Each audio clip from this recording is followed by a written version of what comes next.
This is Manifest. I switched to it for a weekend and my token costs dropped by 70%. Same agent, same tasks, just better routing. If you're building AI agents, there's a good chance you're paying way more than you should. Most requests don't need GPT-4o or Claude Opus, but that's exactly what they're hitting anyway. So our agent ends up using expensive models for basic stuff like classification, routing, summaries, and that's how your bill quietly becomes 3 to 5 times higher than it should be. How does Manifest even work? Let's find out.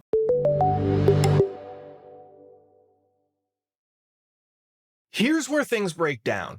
Agents don't just make a few calls, they make thousands of these calls. And most of those calls are really simple. Pick a tool, summarize a chunk, classify input. But if everything goes to the best model, you're paying a premium price for rather basic work. So you could try to fix it, I guess, by writing routing logic, and now your code is full of all these if-else statements that break the second your prompts change. Okay, yes, we could just use OpenRouter, sure, but there's a fee with that, and then your prompts actually leave the machine.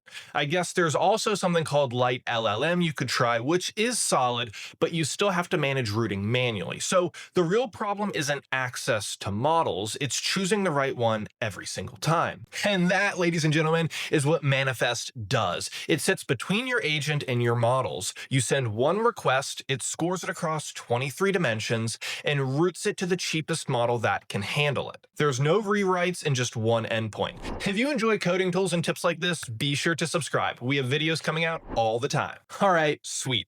Now let me show you. Same agent, same task. I spin up Manifest with Docker here, simple curl command, Docker compose up, and now I point my OpenAI endpoint to it. That's the only change here. Now I can link different ones here, as you can see, Anthropic, OpenAI, Ollama. I chose OpenAI, dropped in my key, and I linked in Ollama so it can go between the two. And now we're going to run this Python script. You can see I'm using the Manifest API key here. That's the only key we need because Manifest has the other ones, okay? So when we run this, the agent starts working, and instead of sending everything to an expensive model, Manifest makes a decision. This one's simple, route it cheaper. Now jump back here, our dashboard updates in real time showing us token usage, cost per agent, and budget tracking. The key number can change, but it can be anywhere up to 70% cheaper. Same output, lower cost, and because this runs locally, your prompts don't leave your machine just to be routed. This didn't take a whole lot of time or resources, so it's something worth integrating into your flow, especially if you're building and using AI. Okay, so now what actually happens here? You can think of Manifest as like a controller, right?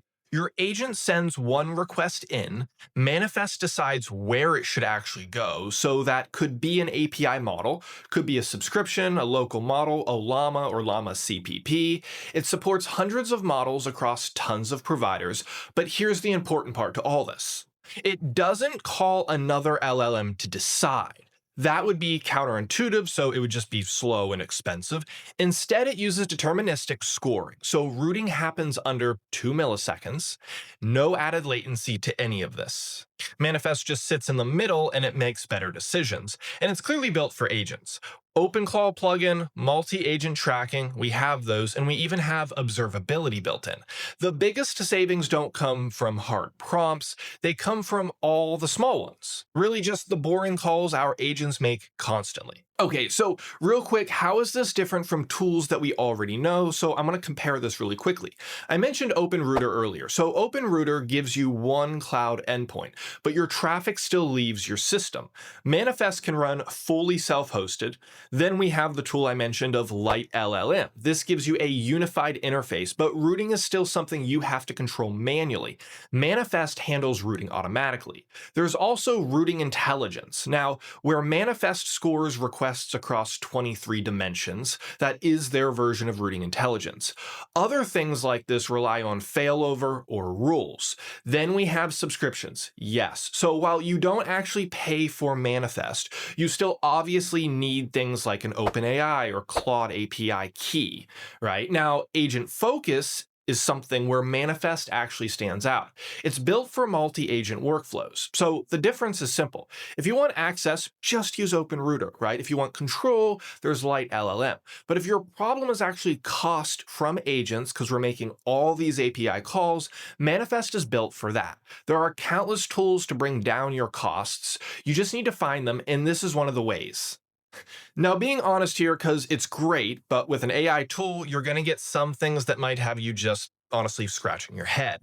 First, the good, where the first would be savings, especially with subscription routing. You're using plans you already pay for instead of paying per token again. Then the fallbacks, right? If something fails, your agent keeps going, which is a huge win.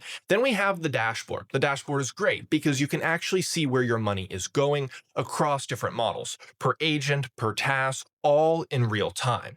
And it works with existing clients without any big rewrites. But like I said, there are things that we would expect a tool like this such to have. And, there's things like your scoring is going to be opinionated, right? AI, okay? So sometimes it routes cheaper than you'd expect. You can override that, but you need to know it's happening in the background. Setup also isn't zero because you're still managing keys and wiring providers, but it was dead simple. And devs still want more SDKs, more storage options, and more features. So yeah, it's really cool, but it's still infrastructure. It's not perfect. Some things need to be tweaked. It's definitely worth it if you run agents every day, or if your agents make lots of small calls. Heck, even if you care about keeping prompts local, this is great, but maybe not if you want zero setup.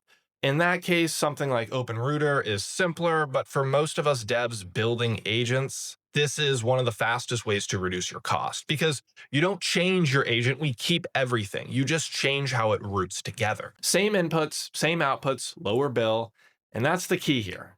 If you enjoy coding tools and tips like this, be sure to subscribe to the Better Stack channel. We'll see you in another video.